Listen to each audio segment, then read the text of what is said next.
जय हिंद दोस्तों। हम लोग जो है आपका इंडिया और जो वेस्ट एशिया है उसके बीच में हमारा कैसा रिलेशन है, साथ में हम लोग देखेंगे कि सेंट्रल एशिया के साथ हमारा क्या रिलेशन है। इससे लास्ट क्लास में हम लोगों ने देखा था कि हमारा जो है आसियान देश के साथ इंडो पैसिफिक और इंडियन ओशन में हमारी क्या पोजीशन है। साथ में जो पैसिफिक आइलैंड्स के जितने भी फॉरम की कंट्रीज, पैसिफिक आइलैंड्स फॉरम जो उसकी जितनी भी कंट्रीज़ हैं, ठीक है, उन सारी कंट्रीज़ के बारे में भी हमने देखा कि उनके साथ हमारे कैसे कैसे टाइप्स है, कैसे कैसे रिलेशंस हैं। जो मेजर ऑर्गेनाइजेशन है हमने वो भी देखी। हमने उसमें सार्क देखा 1985 में बना हुआ, हमने बिम्स्टेक देखा 1997 में बना हुआ। उसके बाद हमने मेकोंग गंगा कॉर्पोरेशन देखा 2000 में बना हुआ। उसके बाद एससीओ देखा 2001 में बना हुआ। उसके बाद हमने जो है IORA देखा, हमने इंडियन ओशन रिम एसोसिएशन हमने देखा। उसके बाद हमने इंडियन ओशन रिम एसोसिएशन के बाद हम लोगों ने जो देखा था that is I will say हमने RCEP देखा था, क्वाड देखा था हम लोगों ने, ठीक है। उसके बाद क्या कहते हैं आपका जो है Pacific islands Pacific islands forum हमने देखा था। उसके बाद आसियान टाइगर्स हमने देखा था, और सॉरी आसियान एशियाज टाइगर हमने देखा था, ठीक है। और उसके बाद काफ़ी सारे हमने ग्रुप्स और भी देखे थे आसियान के, हमने देखे थे आसियान के अंदर आसियान देखा था, FTA कंट्रीज़ देखी थी। उसके बाद ईस्ट एशिया समिट देखा था। ईस्ट एशिया समिट के बाद जो है आसियान रीजनल फोरम देखा था। उसके बाद आसियान डिफेंस मिनिस्टर्स मीटिंग देखा था। आसियान यूरेशिया मीटिंग देखा था हमने, यूरोप मीटिंग देखा था, सॉरी। उसके बाद हमने जो है आपका ASEAN expanded ASEAN maritime forum जो है उसको भी देखा था। उसके बाद हमने जो है आपका आई विल से हमने जो है उसके बाद लास्ट में हमने देखा था आसियान एंड 3+ कंट्रीज़। तो हमने इतने सारे ग्रुप्स देखे थे उसके अंदर पूरे के पूरे, काफ़ी सारे। इसमें भी हमारे जो है इंडिया और वेस्ट के रिलेशन जब आते हैं, मतलब कि वेस्ट एशिया के रिलेशन हम जब आते हैं, तो उसमें बहुत सारे ऑर्गेनाइजेशन यहाँ पे भी इंपॉर्टेंट है। देखिए, पहला ऑर्गेनाइजेशन तो यहाँ पे जो देखूंगा कि जितने भी इस्लामिक कंट्रीज हैं उन सारी इस्लामिक कंट्रीज से मिलकर एक ऑर्गेनाइजेशन बनाया हुआ है जिसका नाम है ऑर्गेनाइजेशन ऑफ इस्लामिक कंट्रीज। नाम ही उसका है ऑर्गेनाइजेशन ऑफ इस्लामिक कंट्रीज, जो कि 1969 में बनाया गया था। 1969 में बनाया गया था। इसमें टोटल 57 कंट्रीज़ है। 57 कंट्रीज़ में से एक कंट्री जिसको मान्यता उतनी नहीं मिली हुई है, that is I will say मतलब कि क्या कहते हैं पैलेस्टीन हो गया, वरना 56 कंट्री तो पूरी मान्यता प्राप्त है, ठीक है। तो कुल मिला के आपका जो है यहाँ पर 57 कंट्रीज आती है, ठीक है ना। इसका जो हेड क्वार्टर है ऑर्गेनाइजेशन ऑफ इस्लामिक कंट्रीज़ का, वो जो है आपका सऊदी अरबिया के जेदा के अंदर है। जेदा के अंदर जो है इसका हेड क्वार्टर पड़ता है। उसके बाद हम बात करें ओपेक के अंदर, तो ओपेक के अंदर जो है उसके बाद सॉरी ओपेक नहीं, उसके बाद अगर मैं OIC के बाद अगर मैं देखूं तो organisation for economic cooperation development, तो मैं बोलूँ organisation of for economic cooperation development जो है OECD, ये भी एक जो इस्लामिक की कंट्रीज और नॉर्थ अफ्रीका की कंट्रीज को थोड़ा सा इन्वॉल्व करता है, नॉट इस्लामिक कंट्रीज को इन्वॉल्व करता है। इसमें आपका इजराइल हो गया, उधर से देखेंगे तो Israel, Jordan, Lebanon, Palestine, Syria, Turkey, उसके बाद सऊदी अरबिया, उसके बाद आपका कुवैत हो गया, बहरीन हो गया, कतर हो गया, UAE हो गया, यमन हो गया, ओमान हो गया, इराक, ईरान हो गया, ये सारे के सारे देश हैं। उसके बाद आता है आपका organisation for economic cooperation development के बाद आपका जो अगला आता है दैट इज वाना। अभी वाना क्या है? वाना के अंदर बेसिकली इसको कहा जाता है West Asia plus North Africa. तो वेस्ट एशिया और नॉर्थ अफ्रीका की कंट्रीज को मिलाकर कहा जाता है वाना। वाना के अंदर कौन कौन आता है? इजराइल आता है, लेबनान आता है, इजराइल हो गया, इजराइल के बाद आपका लेबनान हो गया, लेबनान के बाद आपका जॉर्डन, फिर पैलेस्टीन हो गया, उसका सीरिया, इजिप्ट, ठीक है ना। ये सारे के सारे सीरिया, ये सारे देश वही वाले हैं जो आपको सबसे ऊपर मिलेंगे। उसके बाद अगर देखेंगे तो अगर हम नॉर्थ अफ्रीका में जाए तो आपको इजिप्ट मिल जाएगा, लीबिया मिल जाएगा, अल्जीरिया मिल जाएगा, मोरक्को मिल जाएगा, Sudan, South Sudan, Tunisia and Djibouti and क्या कहते हैं आपका सोमालिया। ये सारे के सारे देश जो है वाना कंट्रीज में आती है। उसके बाद अगर हम GCC में जाए, GCC बहुत इंपॉर्टेंट ऑर्गेनाइजेशन है, ठीक है। गल्फ कॉपरेशन काउंसिल जो है बहुत इंपॉर्टेंट ऑर्गेनाइजेशन है, बात समझिएगा आप इसको। इसके 6 कंट्रीज बहुत इंपॉर्टेंट है, एग्जाम में पूछे जा सकते हैं। सबसे पहले सऊदी अरबिया हो गया, सऊदी अरबिया के नीचे ओमान हो गया, और बाकी जो 4 जो रेड सी से लगी हुई कंट्रीज है जिसमें सबसे पहले आपको कुवैत हो गया, फिर आपको बहरीन हो गया, कतर हो गया और UAE हो गया। ये 4 कंट्रीज में 6 कंट्रीज का मिलाकर जो है आपका गल्फ कॉपरेशन काउंसिल जो है वो बनता है। That is very important to understand. ये बहुत ही मतलब कि ऐसा preeminent oil and gas का क्या कहते हैं सप्लायर है इंडिया के लिए खासकर। उसके बाद लीडिंग ट्रेड पार्टनर है इंडिया का। UAE के अंदर भी और सऊदी अरबिया के अंदर हमारे काफ़ी इंडियन डायस्पोरा के काफ़ी लोग रहते हैं, हमारे काफ़ी सारे लोग वहाँ पे मौजूद है। जैसे UAE के अंदर हमारे 2.8 मिलियन इंडियंस हमारे रहते हैं। वही सऊदी अरबिया के अगर हम बात करें तो 3.05 मिलियंस इंडियंस जो है हमारे क्या कहते हैं सऊदी अरबिया के अंदर मौजूद है। So this is the I will say this is a very important thing that we need to understand that how many Indian people are residing in the Arab countries, ठीक है। उसके बाद अगर हमारा सबसे लास्ट में अगर आएंगे तो दैट इज ओपेक। ओपेक क्या है? बेसिकली ओपेक की फुल फॉर्म होती है आपका oil petroleum organisation of petroleum exporting countries. तो ठीक है ना, ये एक ऑर्गेनाइजेशन है पेट्रोलियम एक्सपोर्टिंग कंट्रीज का, ठीक है। That is very important. बताया कि भाई यहाँ जो ओपेक है, ओपेक क्या है, basically organisation of petroleum exporting company countries जो है इसके अंदर आता है। इसके अंदर टोटल जो है लगभग 17 देश आपके टोटल इसके अंदर आते हैं, ठीक है। जिसका एस्टेब्लिशमेंट जो था एक बगदाद के अंदर एक पैक्ट हुआ था, ठीक है। बगदाद में कॉन्फ्रेंस हुआ था, उसमें एक पैक्ट हुआ था, उसी से जो है सितंबर 1960 से जो ये स्टार्ट हो गया था।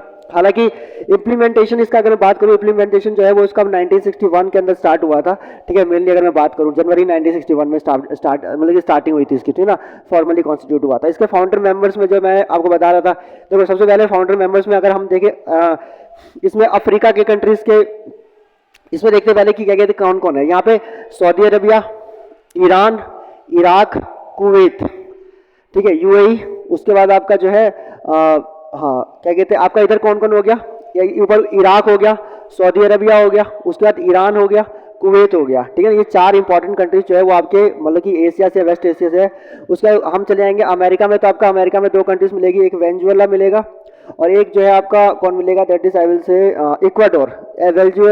वेनेजुएला लैटिन अमेरिका से वेनेजुएला हो गया और इक्वाडोर हो गया, वेनेजुएला इक्वाडोर वहां से हो गया। यहाँ से 4 कंट्री कौन हो गई, Iraq, Iran, Saudi Arabia and Kuwait, 4 ये हो गए। वेनेजुएला और इक्वाडोर वहां से हो गए, 6 कंट्रीज हो गई। उसके बाद आपका जो है साउथ अफ्रीका क्या कहते हैं अफ्रीकन कंट्रीज की बात करें, तो अफ्रीकन कंट्रीज में सबसे पहले आपका जो है आपका आएगा सबसे पहले अगर हम इसमें देखें तो दैट इज आपका, अच्छा यूएई भी था, सॉरी भूल गया था मैं, यूएई भी था। आपका सऊदी अरबिया हो गया, इराक, ईरान, कुवैत और सऊदी अरबिया, 5 कंट्रीज जो है वो आपका इधर से आ गई। उसके बाद जो है उधर से क्या कहते हैं 2 कंट्रीज इक्वाडोर और आपका वेनेजुएला हो गया। इधर से फिर अफ्रीका से देखें तो लीबिया, अल्जीरिया, नाइजीरिया। उसके बाद जो है आपका कोंगो, गबोन और अंगोला ध्यान रखने कोंगो, गबोन, अंगोला और यूएई क्या कहते हैं आप, क्या कहते हैं लीबिया और अल्जीरिया। ये तो आपको ऐसे ही पता होगा कि ये पूरे पेट्रोलियम कंट्रीज हैं, ठीक है ना। इजिप्ट भी इसमें आता है, लेकिन इजिप्ट जो है वो इससे बाहर हो रखा है, ठीक है। शायद हो सकता है कि इसलिए हो गया हो क्योंकि इस टाइम पे शायद यूएई के अंदर और इजिप्ट के अंदर शायद लगता है इजिप्ट और क्या कहते हैं इजराइल के बीच में कॉन्फ्लिक्ट चल रहा था, डिस्प्यूट चल रहा था, इस वजह से हो सकता है कि वो इसमें शामिल ना हुआ हो, ठीक है। उसके बाद ये सारे ऑर्गेनाइजेशंस थे, कौन कौन से ऑर्गेनाइजेशन हो गया आपका, सबसे पहले हो गया ऑर्गेनाइजेशन ऑफ इस्लामिक कोऑपरेशन, जिसकी स्टैब्लिशमेंट 1969 में हुई। उसके अंदर टोटल कितने देश है, 57 देश इसके अंदर आते हैं, ध्यान रखेंगे, ठीक है। उसका हेडक्वार्टर कहाँ पे, हेडक्वार्टर आपका सऊदी अरबिया के जीदा के अंदर है। उसके बाद organisation of economic cooperation and development, OECD जो है वो आपका वो भी क्या कहते हैं ऑर्गेनाइजेशन है जो कि क्या कहते हैं कुछ मतलब कि आपके जितने भी वेस्ट एशिया की कंट्रीज हैं उन सबको कवर करता है, ठीक है। उसके बाद जो है आपका दूसरा आ गया गल्फ, आपका हो गया वाना कंट्रीज के अंदर नॉर्थ अफ्रीका और क्या कहते हैं वेस्ट एशिया, नॉर्थ अफ्रीका की कंट्रीज आती हैं। वेस्ट एशिया की सारी ऊपर की कंट्रीज ले लो और North Africa sorry West Asia की सारी कंट्रीज ले लो और नॉर्थ अफ्रीका की सारी ऊपर वाली कंट्रीज ले सकते हैं आप इसके अंदर। उसके बाद आ गया गल्फ कॉर्पोरेशन काउंसिल, इसके अंदर क्या कहते हैं सऊदी अरबिया हो गया, आपका ओमान हो गया, सऊदी अरबिया, ओमान हो गया, और उसके बाद Qatar, Bahrain, Kuwait, Qatar, Bahrain और यूएई, ये 6 देशों का मिलाकर गल्फ कॉर्पोरेशन काउंसिल है, जो बहुत क्या कहते हैं मतलब कि प्रोमिनेंट ऑर्गेनाइजेशन है हमारे लिए भी, हमें भी क्या कहते हैं देता है ऑर्गेनाइजेशन। उसका 2.8 मिलियन पीपल जो है हमारे इंडिया के जो यूएई में रहते हैं और 3.05 जो है वो आपके सऊदी अरबिया में रहते हैं। तो इतना बड़ा इंडियन डायस्पोरा जो है वो आपका हमारा वेस्ट एशिया में रहता है, इसलिए भी इंपॉर्टेंट कंट्री है हमारे लिए। साथ में आ गया ओपेक। ओपेक बेसिकली क्या है, ओपेक जो है 1960 में जो है बगदाद पैक्ट से स्टार्ट हुआ था, ठीक है, बगदाद पैक्ट से स्टार्ट हुआ था। बाद में जो है ये 1961 के अंदर फॉर्मली कॉन्स्टिट्यूट हुआ, ठीक है। इसके अंदर जो कंट्रीज है उसमें मैंने बताया कि सबसे पहले इधर अगर हम लैटिन अमेरिका से देखें तो इक्वाडोर, वेनेजुएला हो गया, और अगर वेस्ट एशिया से देखें तो यहाँ से सऊदी अरबिया हो गया। सऊदी अरबिया के बाद आपका जो है सऊदी अरबिया के बाद आपका ईरान, सऊदी अरबिया, ईरान, नहीं हाँ सऊदी अरबिया हो गया, Iran, Iraq, Saudi Arabia, Iran, Iraq, Kuwait और आपका यूएई, 5 ये कंट्रीज हो गए, 2 वो 7 हो गई। उसके बाद यहाँ पर जो है आपका कौन सा हो गया, लीबिया, अल्जीरिया हो गया, कोंगो हो गया, गैबोन हो गया, ठीक है। उसके बाद आपका जो है गिनी हो गया, अंगोला हो गया, ठीक है, ये और क्या कहते हैं ये सारी और नाइजीरिया हो गया, दीज आर द कंट्रीज। फिर उसके बाद सारा खत्म हो गया। तो कुल मिला के ये ऑर्गेनाइजेशन थी। उसके बाद देखें हम वेस्ट एशिया और इंडिया का रिलेशन क्यों इंपॉर्टेंट है, क्योंकि इंडिया का एनर्जी सिक्योरिटी का बहुत इंपॉर्टेंट पार्टनर है। क्या कहते हैं वेस्ट एशिया एनर्जी सिक्योरिटी हमें प्रोवाइड करता है, ऑयल्स और पेट्रोलियम जो है हमें वहीं से ज़्यादा मिलता है। पीपल टू पीपल यूरो क्या कहते हैं आपका एक्सचेंज है हमारा, जाहिर सी बात है, मैंने भी बताया आपको कि भाई 2.85 जो है क्या कहते हैं 2.8 मिलियन जो लोग हैं हमारे यूएई में रहते हैं, 3.05 तो हमारे सऊदी अरबिया में, तो इतने लोग हमारे पास हैं, हमारे वहाँ पे रहते हैं, तो इसीलिए हमारा जो है क्या कहते हैं मतलब कि इंपॉर्टेंस बढ़ जाता है वेस्ट एशिया में। साथ में trade investment relation, security relation जो है ये भी बहुत इंपॉर्टेंट है। आपको बताया ओमान के साथ मिलकर जो है हम लोग कई सारे नेवल एक्सरसाइज करते हैं। साथ में अगर आपका मैं बताऊं कि आपका जो है ईरान जो है उसके चाबहार पोर्ट को हम यूज़ करते हैं, क्या कहते हैं मतलब कि आपका जरांज से लेकर और जरांज तक, क्या कहते हैं जरांज और डेलाराम, क्या कहते हैं अफगानिस्तान के काबुल तक पहुंचने के लिए। तो you understand these are the very important location. उसका जो क्या कहते हैं आपका बंदराबास पोर्ट है। बंदराबास पोर्ट हमारा इंडिया का मुंबई हो गया, वहाँ का बंदराबास हो गया, और सेंट पीटर्सबर्ग आपका हो गया, क्या कहते हैं साउथ अफ्रीका। वो INSTC के अंदर भी हमारा इंपॉर्टेंट क्या कहते हैं रोल प्लेयर है। दैट इज़ क्या कहते हैं आपका कहूँगा international north south transport corridor. तो ये भी इसमें भी क्या कहते हैं मतलब इंपॉर्टेंट कंट्री आ जाती है हमारी वेस्ट एशिया, ठीक है ना। उसके बाद अगर हम बताएं, ये सारा का सारा पार्ट हो गया आपका वेस्ट एशिया का। हम देखें सेंट्रल एशिया के अंदर हम देखें तो सेंट्रल एशिया में सबसे इंपॉर्टेंट क्या है कि सेंट्रल एशिया एक लैंड लॉक क्या कहते हैं मतलब कि कंट्रीज़ का ग्रुप है, जिसमें 5 कंट्रीज आते हैं आपको कजाकिस्तान, किर्गिस्तान, तजाकिस्तान, तुर्कमेनिस्तान और उज्बेकिस्तान, ठीक है ना। उसके ऊपर में रसिया है, नॉर्थ में रसिया है, साउथ में अफगानिस्तान है। उसके बाद उसका ईस्ट में आपका जो है चाइना, और क्या कहते हैं साउथ में जो उसका है दैट इज़ वेस्ट में उसका जो कैस्पियन सी। ये पूरी तरह लैंड लॉक क्या कहते हैं कंट्रीज से सारी की सारी। इनका जो बेसिकली फॉर्मेशन था वो कैसे हुआ था, 1991 से पहले ये USSR का पार्ट हुआ करता था। 1991 में जब क्या कहते हैं फॉल ऑफ USSR हुआ या डिसइंटीग्रेशन हुआ, उसके बाद ये 5 कंट्रीज अलग हुई। जैसे ये कंट्रीज अलग हुई उसका 1992 से हम लोगों ने जो है PV नरसिम्हा राव हमारे प्राइम मिनिस्टर थे, उन्होंने इन सभी देशों से जो अपने रिलेशन जो है स्टैब्लिश करने स्टार्ट किए थे। हमने जो है आपका तजाकिस्तान के अंदर 1992 से लेकर 1997 तक उसके सिविल वॉर के अंदर भी पार्टिसिपेट करके उसका ट्रस्ट क्या कहते हैं मतलब जो था हमने जीता था, ठीक है। लेकिन फिर भी क्या कहते हैं हमारा जितना फोकस होना चाहिए था सेंट्रल एशिया में उतना नहीं रहा। हमारा फोकस जो है 1992 की तरफ के बाद जो है PV नरसिम्हा राव, यही कह लो कि हमारे उस टाइम के जो क्या कहते हैं आपके फाइनेंस मिनिस्टर थे मनमोहन सिंह, उनका फोकस जो था वो मेनली था ईस्ट एशिया कंट्री के अंदर। याद होगा लुक ईस्ट पॉलिसी जो है उस टाइम ही आई थी, ठीक है ना। इसी वजह से हम ज़्यादा फोकस यहाँ नहीं कर पाए। और दूसरा जो है वर्ल्ड बैंक और IMF से हमें काफ़ी सारा लोन लेने के लिए USA से भी हाथ जोड़ना पड़ा था। तो इस वजह से क्या हो गया था कि हमारा ज़्यादा फोकस जो है वो आपका पैसिफिक और मतलब इंडो पैसिफिक वाले जोन में था, और हम सेंट्रल एशिया में उतना जो है कनेक्टिविटी नहीं बना पाए, ठीक है ना। खैर अभी भी अब हम क्या कहते हैं जो हम धीरे धीरे अपना रिलेशन अपना बिल्डअप करते जा रहे हैं। ये हमारे लिए क्यों इंपॉर्टेंट है, क्योंकि पहली बात तो ये बहुत डाइवर्स एनर्जी रिसोर्सेज है। देखिए पहली बात तो ये हमारे लिए भी क्या है कि हम लोग भी जो है पूरी तरह से जो है आपका आसियान कंट्रीज़ के ऊपर, क्योंकि आसियान के साथ फ्री ट्रेड एग्रीमेंट जो 2010 में हुआ उसमें हमें ज़्यादा बेनिफिट नहीं हुआ, ठीक है। इसी वजह से हम ज़्यादा फोकस आसियान पर नहीं रख सकते। हमें भी जो है अपना जो है मतलब कि ट्रेडिंग पार्टनर जो है शिफ्ट करना पड़ेगा, नॉट शिफ्ट करना पड़ेगा बट या हमें अपनी डाइवर्सिफिकेशन में फोकस करना पड़ेगा अपनी क्या कहते हैं पोर्टफोलियोज को लेकर। दूसरा ये है कि हम अमेरिका के ऊपर भी ज़्यादा फोकस नहीं कर सकते, इसलिए भी क्या कहते हैं रखना पड़ेगा। वहीं पे साथ में क्या कहते हैं सेंट्रल एशिया बहुत इंपॉर्टेंट लोकेशन है, क्योंकि यहाँ पे हमारी कनेक्टिविटी जो है अगर हमारी ठीक हो जाती है जो इसके साथ, तो हम जो है मतलब कि आपका यूरोप की साइड निकल सकते हैं। That is very important for us. और secondly if I talk about कि यही थिंकिंग जो है बिल्कुल आपका जो है आपका कट्टू कंट्रीज भी क्या कहते हैं फील करती है। वो भी चाहती है कि चाइना और रसिया से क्या कहते हैं मतलब कि डाइवर्सिफाइड होकर जो है वो बाकी और भी जगह पे अपनी इन्वेस्टमेंट्स को ओपन कर सके। तो उनके लिए India is the best and suitable location for that, ठीक है ना। रिच इन क्या कहते हैं डाइवर्स एनर्जी रिसोर्सेज है आपका, ठीक है ना, क्या कहते हैं सेंट्रल एशिया। उसके बाद जो है Tapi project you understand Turkmenistan, Afghanistan, Pakistan, India का जो है तापी प्रोजेक्ट है 2010 से, और बहुत इंपॉर्टेंट प्रोजेक्ट माना जाता है। ये प्रोजेक्ट भी जो है क्या कहते हैं आपका जो है जोड़ता है, लेकिन कुछ प्रॉब्लम की वजह से पाकिस्तान के साथ लगातार जो हमारे मतलब कि जो डिस्प्यूट्स हैं या हमारे क्या कहते हैं कॉन्फ्लिक्ट है, इसकी वजह से जो है तापी जो है वो एग्जीक्यूट नहीं हो पा रहा, इंप्लीमेंट नहीं हो पा रहा। But I wish that in future time that it will be implemented. So उसका आस्काबाद एग्रीमेंट क्या है? आस्काबाद एग्रीमेंट बहुत इंपॉर्टेंट एग्रीमेंट है। ये एक ट्रांसिट पैक्ट है जो कि स्टैब्लिश हुआ था उज्बेकिस्तान, ईरान और Turkmenistan, Oman, Kazakhstan, Pakistan, India. मतलब ये एक एग्रीमेंट है जिसके अंदर अब इंडिया भी मेंबर है। इंडिया ने रिसेंटली 2017 में इसको साइन किया, पाकिस्तान ने 2016 में साइन किया था। ये आपका आस्काबाद जो है वो आई थिंक मेरे हिसाब से जो है वो आपका आई विल बी सेइंग कि तुर्कमेनिस्तान के अंदर क्या कहते हैं एग्जिस्ट करता है, वहीं से ये एग्रीमेंट हुआ था, ठीक है ना। उसके बाद अगर मैं बोलूँ कि क्या कहते हैं ये जो फोर्स में आया था ये 2016 में आया था, और किस लिए आया था ये इन्हेंस करने के लिए connectivity within the Eurasian region, ठीक है ना।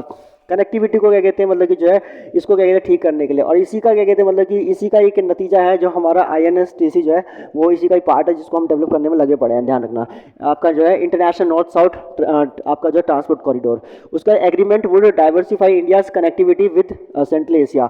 इसके क्या होगा कि हमारी जो कनेक्टिविटी है वो काफ़ी डाइवर्सिफाई होगी सेंट्रल एशिया के नेशन के साथ, जिसमें जो है Pakistan, Afghanistan, Iran, Turkmenistan, Uzbekistan सब है इसके अंदर, आसबागात के अंदर। ध्यान रखेंगे ये एग्रीमेंट कब स्टार्ट हुआ था? 16 में जो है फोर्स में आया था, ध्यान रखना, ठीक है ना। इंडिया उसके अगले साल ही मेंबर बना था। उसके बाद आपका हो गया कि हमारा और क्या कहते हैं सेंट्रल एशिया के साथ जो है कई सारे देशों के साथ, जैसे आपका कजाकिस्तान के साथ हमारा किजंद किजंद क्या कहते हैं, मतलब कि जो है किजंद आपका मिलिट्री एक्सरसाइज होता है। उसके बाद आपका खंजर जो है वो हमारा इंडिया और किर्गिस्तान के साथ है।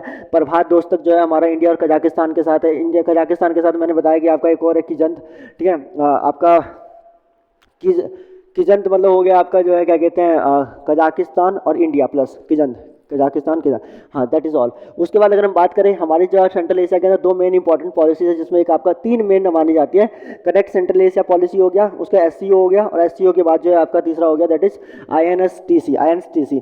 तीनों के अंदर क्योंकि इंडिया जो है मेंबर और इंडिया जो है पार्टिसिपेंट है। आसबागात एग्रीमेंट के अंदर तो आपने देख लिया कि उसके अंदर भी हम जो है शामिल है। तो एक आसबागात आसबागात हो गया, Ashgabat Ashgabat Ashgabat Ashgabat connect Central Asia Ashgabat connect Central Asia. उसके बाद आपका जो है तीसरा क्या कहते हैं आपका जो है उसके बाद क्या कहते हैं एससीओ। उसके बाद INSTC. These are very important. देखो कनेक्ट सेंट्रल एशिया पॉलिसी अगर हम देखें तो 2012 में जून में जो है बिस्केक किर्गिस्तान के अंदर स्टार्ट हुआ था। ये कनेक्ट सेंट्रल एशिया 2012 के अंदर आपका जो है बिस्केक के अंदर जो है किर्गिस्तान के अंदर स्टार्ट हुआ था।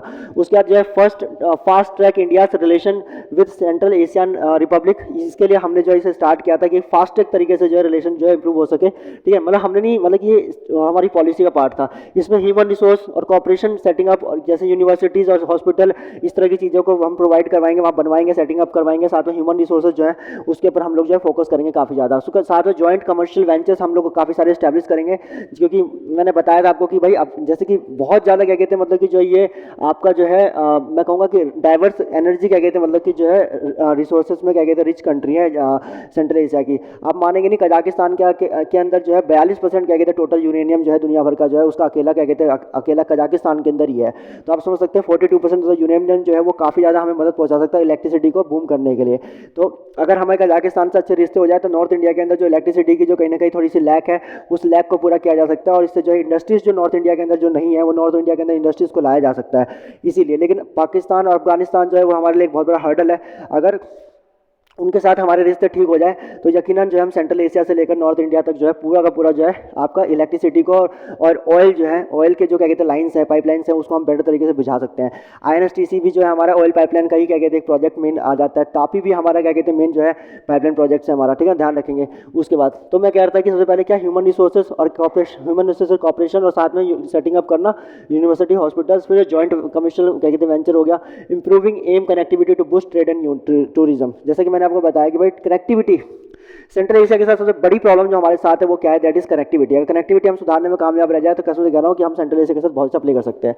उसका जॉइंट साइंटिफिक क्या कहते हैं रिसर्च और strategic partnership in defence and security, ये सब भी क्या कहते हैं हम लोग फोकस कर रहे हैं कि जॉइंट साइंटिफिक रिसर्च जो है क्या कहते हैं हमें करना है। सेंट्रल क्या कहते हैं मतलब कि कनेक्ट सेंट्रल एशिया पॉलिसी के अंदर यही हमारा ये पार्ट है, ध्यान रखना।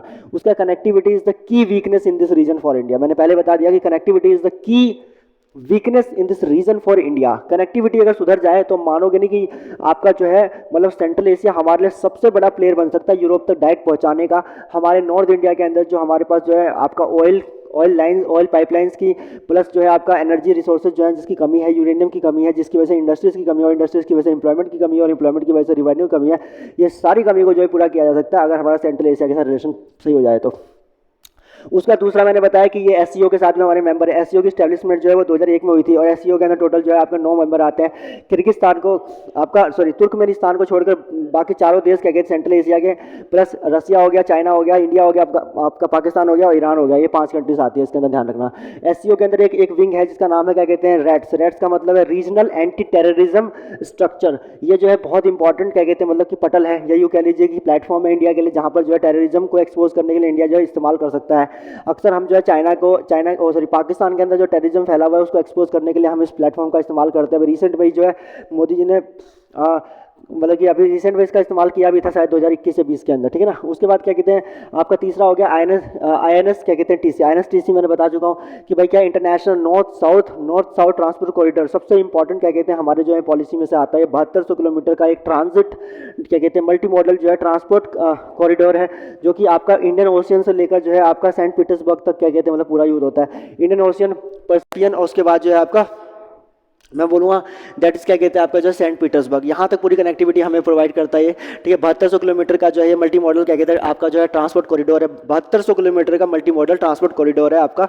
कहाँ से? आपका मुंबई के पोर्ट से लेकर, मतलब कि मुंबई पोर्ट से लेकर जो है इंडियन ओशियन से लेकर और आपका जो है सेंट पीटर्सबर्ग से तक, या यूँ कह लो कि सबसे पहले मुंबई क्या कहते हैं, मतलब मुंबई पोर्ट हो गया। मुंबई पोर्ट के बाद जो है आपका दैट इज़ क्या कहते हैं बंदर अब्बास हो गया ईरान का, उसके बाद कैस्पियन हो गया, कैस्पियन के बाद आपका सेंट पीटर्सबर्ग हो गया। ये पूरे के पूरे जो है इस लाइन को कनेक्ट करता है, ध्यान रखना, ठीक है। और ये जो है मतलब कि अगर ये कनेक्टिविटी हो जाए तो हमारे लिए जो फिर जो है रसिया से जो क्या कहते हैं मतलब नॉर्ड फर्स्ट और नॉर्ड सेकंड से जो वो यूरोप में भेजता है, उसी नोड का इस्तेमाल करके हमारे यहाँ पे भी गैस पाइपलाइन बिछाई जा सकती है और हमें डायरेक्ट कलेक्शन मिल जाएगा। फिर वही वाली बात कि नॉर्थ इंडिया के अंदर सारी इंडस्ट्रीज जो है वो लग सकती है और सारी इंडस्ट्री लगने के बाद जो है हमारे यहाँ पे जो एम्प्लॉयमेंट की जो कमी है वो एम्प्लॉयमेंट की कमी पूरा किया जा सकता है। उसके बाद joint initiative launch by who, हमारे क्या कहते हैं हमें जो है जॉइंट, साथ में ये क्या है, ये एक जॉइंट इनिशिएटिव है जिसको इंडिया, ईरान, रसिया ने स्टार्ट किया था सबसे पहले, ठीक है ना, जो कि 2000 में से स्टार्ट किया गया था to facilitate shipments and logistics. और ये बाद में 2002 में जो है फोर्स में आया। चाबार पोर्ट जो है वो भी इसी का पार्ट है, ध्यान रखेंगे, ठीक है। चाबार हो गया, ये बंदर अब्बास हो गया, ये सारा का सारा क्या है, इसी का पार्ट है, ध्यान रखेंगे। तो दिस इज